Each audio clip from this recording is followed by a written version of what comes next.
don't know why I'm crumping, but we Living gonna... a dream. Nothing's ever gonna come between me. Okay. All right.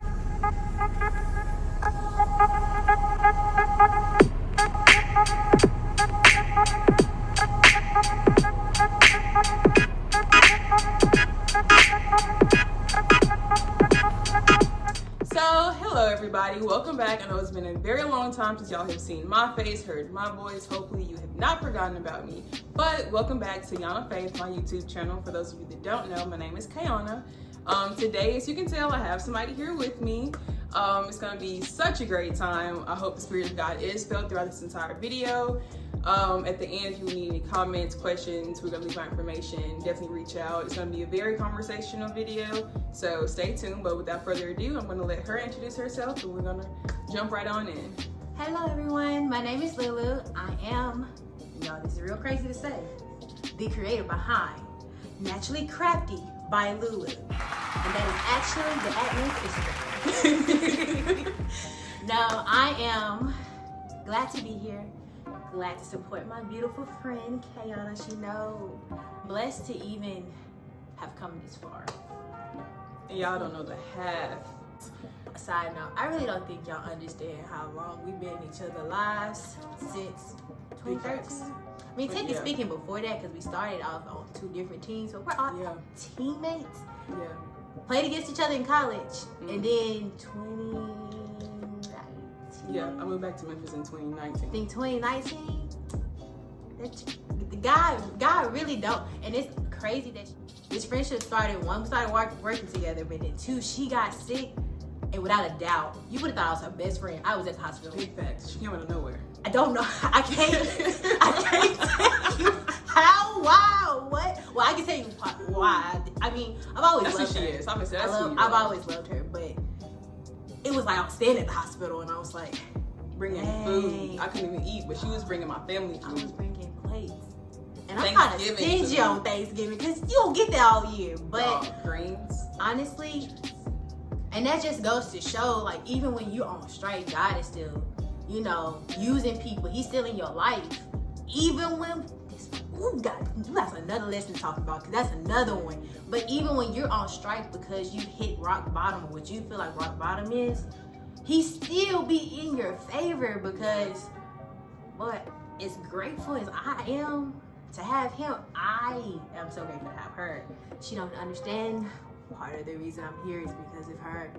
But no, seeing her walk, seeing her speak, like, she's always been confident, but when she talking about God, her back, shoulders, but it's a whole different person, and it's just a beautiful thing to see you walk in your light of God. I mean, you've inspired me so much. I tell you so much about PT school, but I can go in. Spirit, Lord. Yeah. I just want you to know I'm proud of you, proud of everything you're doing. Keep letting God use you. I pray for you at night, because I do know it's a struggle, but keep letting him use you. But I guess just go ahead and starting off. She's already introduced herself, but what brings you here? I feel like we know each other personally. You kind of have an idea of what we're going to talk about, but what in your life like makes you know that you belong in this conversation? Like, what are you bringing to the table today? And this is probably going to get a little redundant throughout this whole conversation, but I bring the light of God inside of me. That's the simplest way I can explain it, because he's really saved my life, and this is crazy no matter the year. Most of my life was in darkness. Not gonna sugarcoat it. It was in darkness. She didn't even know how dark it was, and that's kind of what this what started all this. But last year during COVID, me and God, we went from like this to that's my road dog. And that's the simplest way I can say it. And other than that, every day I'm accepting him to pour into me and using his light that he installed inside of me to shine in this world. And for those of you that have watched my other videos, you know that my story is similar. Going from however it is that we started, we're now raised in church like we had our time, you know what I'm saying? Jesus was our Christ, but not our Lord, you know what I'm saying? He was not the head of our life. We weren't living for him all the way, but we knew who he was. buddy down the street, you know what I'm talking about. But, you know what I'm saying, now knowing what it feels like to turn it back around and be completely sold out, you know what I'm saying, that's where we is. It's a whole, that'll preach for a minute, because I'm gonna go ahead and jump in. I've prepared some questions, nice, short, straight to the point, and just kind of gonna get your feedback on it, give some of my, you know what I'm saying, take on it. Just gonna, like I said, flow very conversationally. So the first question, Lulu, as you know, I've titled this Still Me But Not Me, trying to maneuver through our identity in Christ. So what obstacles have you faced in your old friendships due to the new path that you've taken now? Ooh, I think getting closer to God, he really had to separate me from some of my friends. And that's not even all of them, but some of them. And the biggest adjustment is, I think we were talking about it earlier, is not coming off as the holy friend. Because people, when they hear about you accepting God, you talking about God a little bit more, they be like, ooh, what can I not say? What can I say? What can I do? And in my head, I'm like, I'm still Lulu, same goofy Lulu. Now, she don't curse as much, and she's a little bit PG, but that doesn't mean you have to change because I decided to walk this path. And understanding that, even on my part, because I'm like, oh, y'all don't know how good God is. Come on, y'all need to come on this train. I'm trying to get y'all to come on because I know where you are. But it's realizing that everybody's journey is different. Right. Everybody's timing is different. So just because I may be learning something, they may not be in a place to learn it. Yeah. And I also don't, one thing throughout my whole journey I don't want to do is be those church folks. You need God now. Speak on it now. You need God now or you're going to hell. Yeah. Even though that might be true, I don't want to be the reason to turn someone away, because I feel like most of us have been turned away from God, having a relationship that me and Kay have right now, because in our heads, you had to be perfect coming to God. But I definitely agree, just kind of piggyback off of that, like being in the same friend groups and like, even if it's not as close, you know what I'm saying, but like still being associates with people, like seeing them out, going back, you know what I'm saying, to where I went to school at, and being around even actually family members, to say the least, and knowing that you can tell that they begin to walk on eggshells, or like they're not sure how to operate around you. Like if you still act a certain way, if you laugh a certain way, do I still find the same things funny? And it's just like, I still have my personality, so I'm still gonna be goofy, I'm still gonna laugh, I'm still gonna dance, you know what I'm saying? But my desire to do certain things, or to go certain places, like for instance, you know, like we still have our friends, like we can go eat whatever with the rest of them, but I will go like the club scene, and we've talked about this. I used to love it, you know what I'm saying, in school, whatever, but like now I will go if it's for like a function, you know what I'm saying, like a friend, like some type of whatever. But would I like it? Probably not, you know what I'm saying. Would I operate the same that I used to do when I was in there? Most definitely not. But like, you know what I'm saying, I know how to govern myself regardless of what's around me. I've reached that level of spiritual maturity where I can, you know what I'm saying, operate in certain zones, but at the same time, I no longer really have a desire to be everywhere doing everything that I used to, but I'm still me, you know what I'm saying. Next question, what misconceptions, so it kind of ties in, do you get the most since you've submitted your life to God? So we already talked about the whole walking on eggshells, like thinking you're holier than thou now. Like either dive deeper into that or kind of give another example of another misconception. I feel like this misconception is going to piggyback on how I lost some friends, and it's understanding that new me, like that, I'm not even gonna say new me, but the identity of Christ that I'm walking in. And I feel like they don't know how to accept my ways. And those are the friends that I had to lose. And it's not to say it's bad blood or I hate you, I still love you. If you need me, you can call me. But actually, an incident I'm thinking about in my head right now is when I decided to walk heavily in God, I decided to go celibate. And I remember telling one of my friends, and her first reaction was, ooh, you never gonna get married. And she said it kind of jokingly, but I know her, and I'm like, I feel like she really meant that. And hearing that, it's like, it's already hard enough to walk in that. Right. But I don't need someone doubting me. And I've had friends who said, oh, you're a strong one. I don't know if I could do it. Now, if you say it that way, I understand. It's like, hey, I believe in you, maybe not myself just yet. And that's cool because, again, it's one of those things where it's like I said earlier, I decided to do this. You walk your path, I'm going to walk mine.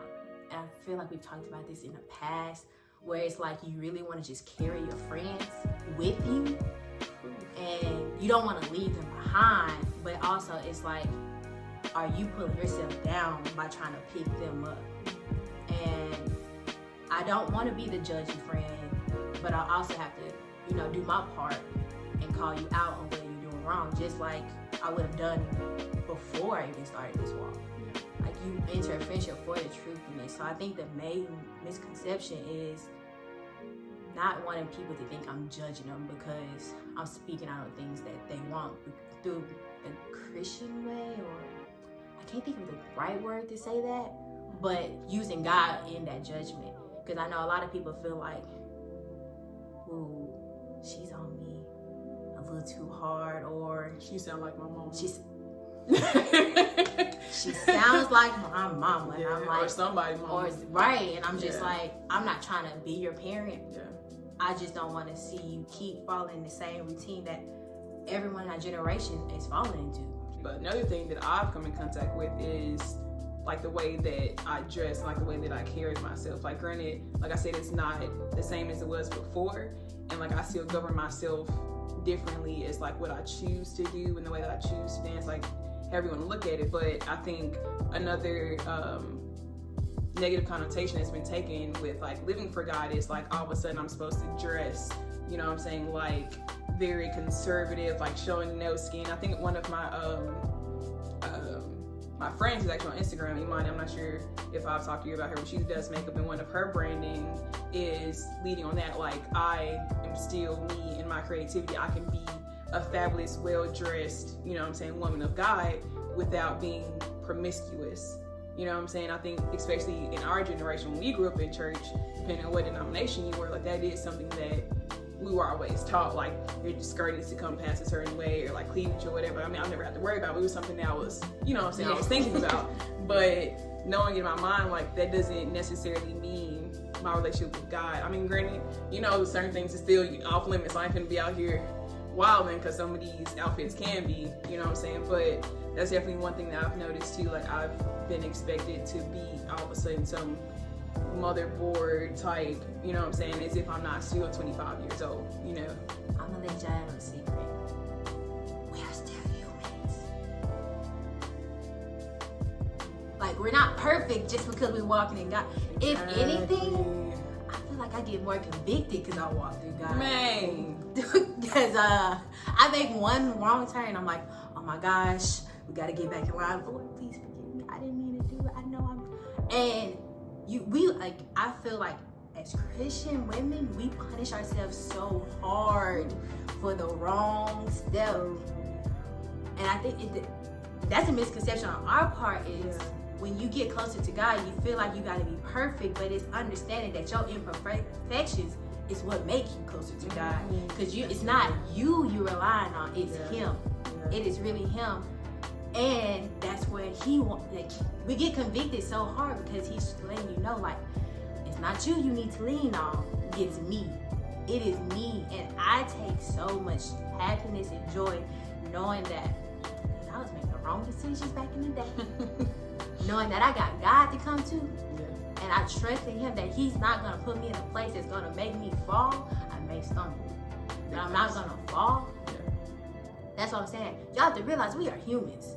We are still 25 growing adults. Single, 25 growing adults, career driven.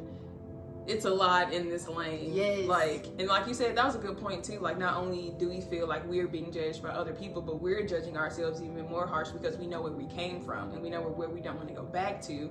So we're thinking like, okay, I know what I was doing back then. So like anything that I get anywhere near, because for a moment, we've talked about certain things. Like, I was completely fearful of being in certain environments, having emotions in general. Like, I had attached the idea of having emotions, of being in a relationship, of being attracted to a guy with me being a distraction and not following God, because I knew that that's what's brought me away from him in the first place. So the fact that I even felt, I mean, just like something slight, I don't probably know him to nobody, but the fact that I found him attractive, I was just like, bruh, Candle, what are you doing? You know what I'm saying? Like, and it's not that, like, nowhere in the Bible are we told that we shouldn't have emotions. You know what I'm saying? We should govern ourselves. We should be able to control these emotions and seek God throughout, you know what I'm saying, that whole process, and knowing how to operate in, you know what I'm saying, this flesh that we receive these emotions in. But like, just another example, like when you said that, I'm just like, that's it. Even if I'm not being judged by somebody else, I'm still doing it. So there's never an off period where I feel like I'm getting a break. Let's see. So after that, what does being anchored mean to you? And I feel like if you want me to, I can go first, because I was talking to my dad about this. Because I think this kind of ties into like the whole having a personality, you know what I'm saying, and finding your identity in Christ, and being able to be in environments, you know what I'm saying, with people that are not on the same path as you. And I feel like, granted, that did not come originally when I first decided to start living for God. It wasn't a strength that I automatically had, like, okay, I'm going to be grounded in this, because I think my dad was saying, like, the years that you take to form a habit, generally you have to take the same amount of years to unform it. So I've been this way for years. I have felt normal in this pattern for years. So to step away from, or to go to a party, you know what I'm saying, and not join in, you know what I'm saying, with the zuzus and wham whams, you know what I'm talking about? Like, it just didn't, at first it was like, okay, I'm living for God. But like, at first I started feeling like another toe, like something about this seems normal. Even though I don't have a full desire for it anymore, I can still feel where I can be in this arena. And so for a minute, I just didn't allow myself to go to these things. But now, being more spiritually mature and going back to the word anchored, knowing that no matter where I go, no matter what it looks like on the outside, inside, I'm anchored in God. So certain things, you know what I'm saying, regardless of what weather, we can use the whole metaphor of the anchor in the ship, no matter what, you know what I'm saying, seas I decide to go through, my ship is gonna always be anchored. You know what I'm saying? No matter if I'm surrounded by other ships, garbage barges, guys, however you want to look at it, you know what I'm talking about, I'm still anchored in God. And I feel like that carries me through those tough situations. Like, we've been in situations, you know what I'm saying, in different environments to where it was easy, you know what I'm saying? Not saying it, I always, you know what I'm saying, passed, but like, I was still anchored. Like, my decision making was still different. Like, I didn't supersede and go past a certain point like I used to. It was just like, okay, that's where that is. Like, I'm learning my limits now, but the fact that I can know my limits because I'm anchored, and knowing that, like, once again, Christ is not just, you know what I'm saying, Jesus Christ, but he's my Lord. I'm saved and I'm living for God. So I think that's what I was taking from it. I talked to my dad about it, but yeah. Ooh, I think anchored is like stability. Going back, I told y'all I'm gonna get a little redundant with the light. It's knowing that no matter where I go, no matter who I'm talking to, I have to represent the light of God, because that's essentially how we get other people to come to the light, is by showing it through ourselves. So in a sense, it's just